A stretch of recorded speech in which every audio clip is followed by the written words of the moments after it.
नमस्कार, आप देख रहे हैं सी न्यूज भारत और मैं हूं आपके साथ प्रिया श्रीवास्तव। स्वागत है आपका यूपी बुलेटिन में। बात करेंगे बुलंदशहर की, जहां प्रशासनिक लापरवाही का गंभीर मामला सामने आया। साथ ही बात होगी चित्रकूट की, जहां कलेक्ट्रेट परिसर में एक पेड़ मां के नाम 2.0 अभियान के तहत वृहद वृक्षारोपण कार्यक्रम का आयोजन किया गया। ऐसी तमाम खबरों पर डालेंगे नजर इस बुलेटिन में। खबर बुलंदशहर से है, जहां खुर्जा क्षेत्र के मुंडा खेड़ा रोड पर प्रशासनिक लापरवाही का मामला सामने आया है। यहां कथित रूप से अवैध रूप से संचालित पशु हड्डी गोदाम को लेकर स्थानीय लोगों में भारी आक्रोश है। स्थानीय लोगों का आरोप है कि लंबे समय से चल रहे इस गोदाम में बड़ी मात्रा में पशुओं की हड्डियां खुले में पड़ी रहती हैं, जिससे पूरे क्षेत्र में तेज दुर्गंध फैल रही है। इस कारण आसपास रहने वाले लोगों और राहगीरों को भारी परेशानी का सामना करना पड़ रहा है। क्षेत्रवासियों ने प्रशासन से मांग की है कि गोदाम की वैधता की जांच कर आवश्यक कार्रवाई की जाए और लोगों को इस समस्या से जल्द राहत दिलाई जाए। फिलहाल स्थानीय लोगों में प्रशासन के प्रति नाराजगी बनी हुई है और वो जल्द समाधान की मांग कर रहे हैं।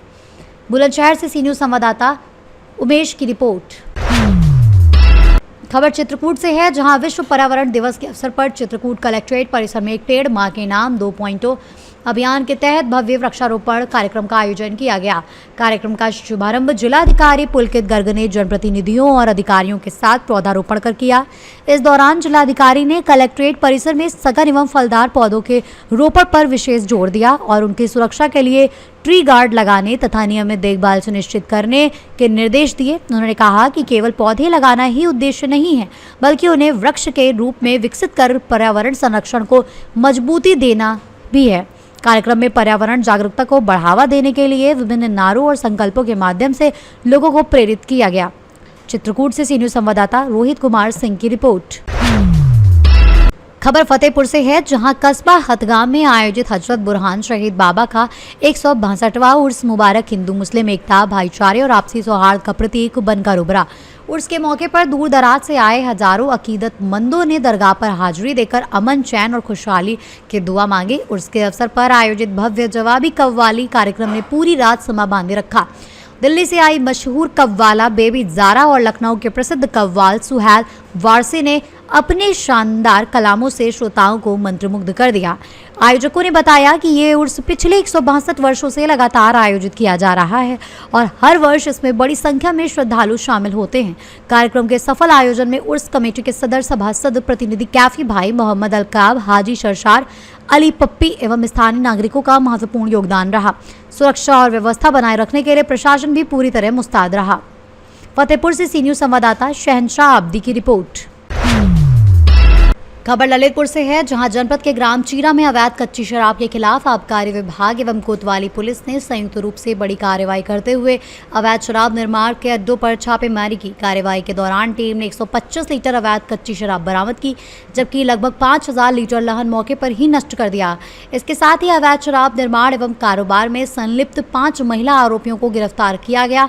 गिरफ्तार महिलाओं के खिलाफ संबंधित धाराओं में आबकारी अधिनियम के तहत मुकदमा दर्ज कर अग्रिम विधिक कार्रवाई की जा रही है।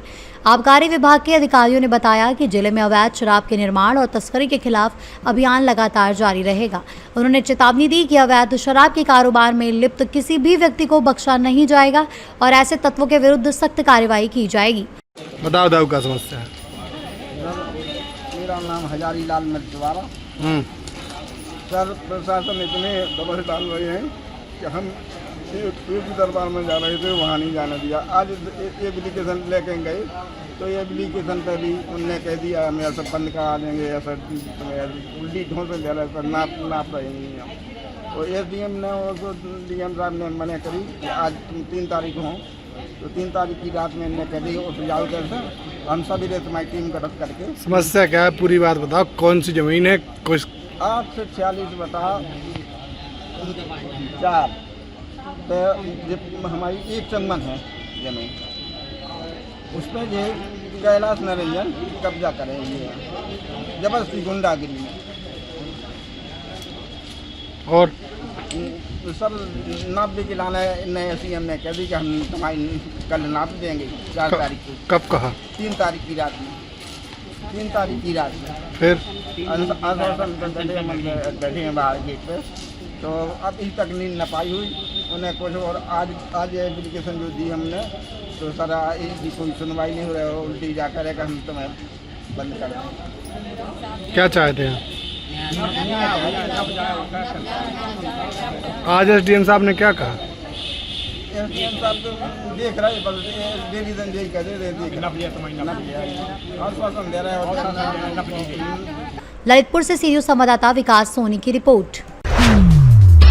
खबर ललितपुर से है, जहां मिर्ची वारा भूमि विवाद मामले में जिला पंचायत अध्यक्ष कैलाश नारायण निरंजन ने बयान देते हुए कहा कि जिलाधिकारी और एसडीएम के निर्देश पर हरिप्रसाद हजारीलाल उजुबक चूजे कुशवाहा को भूमि उपलब्ध कराई गई थी। उन्होंने कहा कि संबंधित भूमि पर न्यायालय में वाद लंबित होने के बावजूद भी जगह दी गई, इसके बाद भी उनकी छवि धूमिल करने का प्रयास किया जा रहा है। उन्होंने दावा किया कि 47 डिसमिल भूमि पहले ही उपलब्ध कराई जा चुकी थी, जबकि दूसरी पार्टी के आग्रह पर अतिरिक्त 13 डिसमिल भूमि भी अपनी ओर से दी गई। मामले को लेकर प्रशासन द्वारा लगातार मापजोख की कार्रवाई की जा रही है और दोनों पक्षों के बीच विवाद की स्थिति बनी हुई है। ललितपुर से सीनियर संवाददाता विकास सोनी की रिपोर्ट। आगरा की तहसील एतमादपुर में लोकमाता मातेश्वरी अहिल्याबाई होलकर की स्मृति में एक विशेष आयोजन की तैयारियां जोरों शोरों से चल रही हैं। हाल ही में उनकी 301वीं जयंती धूमधाम से मनाए जाने के बाद अब क्षेत्र में उनकी प्रतिमा के अनावरण और भव्य भक्त सभा की तैयारी की जा रही है। इस कार्यक्रम को सफल बनाने के लिए केंद्रीय मंत्री प्रोफेसर एसपी सिंह बघेल व्यक्तिगत रूप से जनसंपर्क कर रहे हैं। वे गाँव-गाँव जाकर लोगों को प्रतिमा अनावरण समारोह और भक्त सभा में शामिल होने का निमंत्रण दे रहे हैं। मंत्री के जनसंपर्क अभियान के दौरान स्थानीय लोगों में उत्साह देखने को मिल रहा है। ग्रामीणों द्वारा उनका स्वागत किया जा रहा है और बड़ी संख्या में लोग कार्यक्रम में शामिल होने का आश्वासन दे रहे हैं। स्थानीय जनप्रतिनिधियों का मानना है कि ये कार्यक्रम एतमादपुर की ऐतिहासिक पहचान को और मजबूत करेगा। आगरा से सीनू संवाददाता विष्णु बघेल की रिपोर्ट। इलाहाबाद जन कल्याण समिति के अध्यक्ष मोहम्मद हंजुला फारूकी ने देश में लगातार हो रहे पेपर लीक, परीक्षा घोटालों एवं भर्ती परीक्षाओं में अनियमितताओं के खिलाफ कड़ी कार्यवाही की मांग करते हुए प्रधानमंत्री के नाम संबोधित ज्ञापन अपर जिलाधिकारी प्रयागराज के माध्यम से प्रेषित किया। ज्ञापन में कहा गया है कि पिछले एक दशक में देश भर की अनेक भर्ती एवं प्रवेश परीक्षाएं पेपर लीक, सॉल्वर गैंग और संगठित भ्रष्टाचार की चपेट में आकर प्रभावित हुई हैं, जिससे लाखों युवाओं का भविष्य प्रभावित हुआ है। बार परीक्षाएं निरस्त होने से अभ्यर्थियों को आर्थिक, मानसिक और सामाजिक क्षति उठानी पड़ रही है। मोहम्मद हंजुला फारूकी ने कहा कि व्यापम घोटाला, AIPMT, SSC, CGL, Rajasthan REET जैसी परीक्षाओं में सामने आई अनियमितताओं ने परीक्षा प्रणाली की विश्वसनीयता पर गंभीर सवाल खड़े किए हैं। इस अवसर पर एडवोकेट जफर अली, सैयद मोहम्मद मुजफ्फर हाशमी, एडवोकेट शिवम मौर्य एवं अन्य अधिवक्ता उपस्थित रहे। ज्ञापन सेवा में माननीय प्रधानमंत्री महोदय भारत सरकार नई दिल्ली देश में लगातार हो रहे पेपर लीक, परीक्षा घोटाले एवं परीक्षाओं के अनियमितताओं पर कठोर कार्रवाई तथा राष्ट्रीय परीक्षा सुरक्षा व्यवस्था लागू किए जाने के संबंध वार्ता पर महोदय से निवेदन है कि मैं मोहम्मद हंजुला फारूकी, अध्यक्ष इलाहाबाद जन कल्याण समिति, एडवोकेट, उत्तर प्रदेश, प्रयागराज, देश के करोड़ों विद्यार्थी एवं बेरोजगार युवाओं की ओर से आपका ध्यान एक अत्यंत गंभीर राष्ट्रीय समस्या की ओर से आकर्षित करना चाहता हूँ। देश के पिछले एक दशक से विभिन्न भर्ती एवं प्रवेश परीक्षाओं में पेपर लीक, सॉल्वर गैंग, नकल माफिया एवं संगठित भ्रष्टाचार के मामले में लगातार सामने आते रहते हैं। इससे युवाओं का भविष्य, सरकार भर्ती प्रणाली की विश्वसनीयता तथा योग्यता आधारित चयन प्रक्रिया प्रभावित हुई है।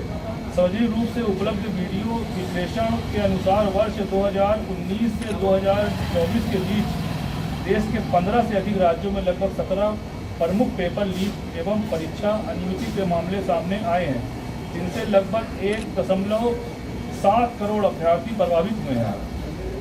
कुछ स्वतंत्र विश्लेषणों में पिछले एक दशक में लगभग आज हम लोग ADM सिटी के माध्यम से प्रधानमंत्री जी को एक ज्ञापन सौंपा है और ज्ञापन में हम लोगों ने जो अब तक 2014 से लेकर 2026 तक के पेपर लीक का मामला है वो सभी उस ज्ञापन में हम लोगों ने डाला है। मीडिया और सारे आंकड़ों के अंक जोड़ते हुए, सारी चीज़ों को हम लोग देखते हुए उसको हम लोगों ने डाला है इस पेपर में। युवाओं के साथ जिस तरीके से खिलवाड़ हो रहा है 5-5 साल, 3-3 साल, 4-4 साल, 2-2 साल लोग तैयारी करते हैं पेपर की और पेपर लीक हो जाता है तो मनोबल भी टूट जाता है और आत्मविश्वास भी टूट जाता है, लोग आत्महत्या कर लेते हैं। अभी हाल में ही आज के दिन मैं पेपर उठा रहा था, मुझे ये खबर मिली कि एक युवती ने जो है सुसाइड कर लिया पेपर लीक के मामले में। तो इसी संबंध में हम लोगों ने ज्ञापन सौंपा है प्रधानमंत्री जी के नाम पर और हम चाहेंगे हमारे साथ हमारे बड़े भाई जफर अली गवर्निंग काउंसिल पूर्व प्रत्याशी हैं हाई कोर्ट, वो 2 शब्द रखेंगे। आज हम लोग जो ज्ञापन दे रहे हैं जो है एडीएम सिटी के थ्रू जो है राष्ट्रपति और प्रधानमंत्री को, जिस तरीके से हमारे देश में जो है पेपर लीक की जो समस्या आ रही है 2014 के बाद जितने पेपर हो रहे हैं ज़्यादा से ज़्यादा जो है पेपर लीक किया जा रहा है। इससे जो नवयुवक जो है जो छात्र हैं इनका मनोबल डाउन होता जा रहा है। इस विषय पर हम लोगों ने आज एडीएम सिटी के थ्रू जो है राष्ट्रपति व प्रधानमंत्री को हम लोगों ने आज यहाँ ज्ञापन दे रहे हैं जिससे ये समस्या दूर की जाए जो है और इसके लिए कठोर से कठोर कार्रवाई होना चाहिए। और एक बात यही बता दूं, आज का युवा देश हमारा कहाँ जा रहा है इस पे लोगों को ध्यान नहीं है। लोग क्रिकेट मैच पे, लोग दुनिया की चीज़ों में पड़े हुए हैं लेकिन अपने देश के बारे में ध्यान नहीं दे रहे हैं कि हमारा देश किस जगह जा रहा है। हमें देश के लिए, अपने देश के हित में खड़े होना है, देश के लिए बोलना है। अगर हम नहीं बोलेंगे तो हमारी आने वाली पीढ़ी गुलाम बन जाएगी। आज लोकतंत्र नहीं राजतंत्र चल रहा है। अगर कोई जो है टीचर अब आवाज़ उठाता है पेपर लीक पर तो उसके जो है संस्थान को जो है सील कर दिया जाता है। ये अन्याय है, घोर अन्याय है। इसका विरोध करते हैं हम सब और प्रधानमंत्री जी से और राष्ट्रपति जी से और एडीएम महोदय से हम ये निवेदन करते हैं कि हमारे जो है ज्ञापन को आगे पहुंचाएं और इस तरह के जो काम हो रहे हैं इस पर प्रतिबंध लगे, वरना हम लोग फिर रोड पे निकलेंगे, इसके लिए एक बड़ा आंदोलन करेंगे। जय हिंद, जय भीम। प्रयागराज से सीनू संवाददाता जाबिर की रिपोर्ट। भीषण गर्मी और चिलचिलाती धूप के बीच बहादुरगंज स्थित मानसरोवर चौराहे पर इंसानियत की एक अनोखी मिसाल देखने को मिली। ईद-ए-गदीर के मौके पर स्थानीय हिंदू और मुस्लिम भाइयों ने मिलकर राहगीरों के लिए सेवा शिविर का आयोजन किया। इस दौरान चौराहे से गुजरने वाले सैकड़ों राहगीरों, रिक्शा चालकों और आम लोगों को ठंडा शरबत, पानी और बिस्किट वितरित किए गए। तेज धूप में सेवा ने लोगों को राहत पहुंचाई और राहगीरों के चेहरों पर खुशी देखी गई। आयोजन की खास बात यह रही कि दोनों समुदायों के लोगों ने मिलकर इस सेवा कार्य को अंजाम दिया। इस मौके पर अरशद नकवी, सफ़ी नकवी, समी नकवी सहित कई लोग मौजूद रहे। प्रयागराज से सीनू संवाददाता जाबिर की रिपोर्ट। शाहजहांपुर पुलिस अधीक्षक सौरभ दीक्षित के निर्देशन में अपराध एवं अपराधियों के विरुद्ध चलाए जा रहे अभियान के तहत थाना सहरा मऊ दक्षिणी पुलिस ने अपहरण के बाद हत्या कर शव छिपाने के मामले का खुलासा करते हुए 2 अभियुक्तों को गिरफ्तार किया है। मामले की शुरुआत गुमशुदगी से हुई थी, जिसमें वादी सत्यवीर सिंह ने अपने भाई ओमकार के लापता होने की सूचना दी थी। जांच के दौरान तथ्यों के आधार पर अपहरण का मामला दर्ज किया गया। पुलिस जांच में सामने आया कि अभियुक्ता ओम भारती और अभियुक्त नन्हे के बीच प्रेम संबंध थे, जिसमें मृतक ओमकार बाधा बन रहा था। इसी कारण दोनों ने मिलकर हत्या की साजिश रची। पुलिस के अनुसार दोनों अभियुक्तों ने ओमकार को शराब पिलाकर उसकी हत्या कर दी और शव को ग्राम लिंतरा स्थित नन्हे की बाग में गड्ढा खोदकर छिपा दिया। बाद में पुलिस ने निशानदेही पर शव बरामद किया। दोनों अभियुक्तों को गिरफ्तार कर विधिक कार्यवाही करते हुए न्यायालय में पेश किया जा रहा है। पुलिस द्वारा मामले में आगे की जाँच जारी है। शाहजहांपुर से सीनू संवाददाता रवि की रिपोर्ट। सफीपुर कोतवाली क्षेत्र के नौबतपुर वजीरगंज इलाके में खुलेआम जुए का फड़ संचालित होने का मामला सामने आया है। जुए का एक वीडियो सोशल मीडिया पर वायरल हुआ है, जिसमें दर्जनों लोग गोल घेरे में बैठकर ताश के पत्तों पर दाव लगाते दिखाई दे रहे हैं। वायरल वीडियो में लोग भीतर बाहर और पैसों की बोली लगाते हुए सुने जा सकते हैं। बताया जा रहा है कि ये फड़ गाँव के बाहर एक बाग में प्रतिदिन संचालित होता है। स्थानीय लोगों का आरोप है कि क्षेत्र में जुआ और शराब सहित अन्य अवैध गतिविधियां लगातार बढ़ रही हैं, लेकिन कार्यवाही नहीं हो रही। फिलहाल मामले का वीडियो सामने आने के बाद प्रशासन की भूमिका पर भी सवाल खड़े हो रहे हैं। स्थानीय लोग सख्त कार्यवाही की मांग कर रहे हैं। उन्नाव से सीनू संवाददाता सुशील यादव की रिपोर्ट। फिलहाल इस बुलेटिन में इतना ही। देश दुनिया की बाकी और खबरों के लिए आप बने रहिए सी न्यूज़ भारत के साथ।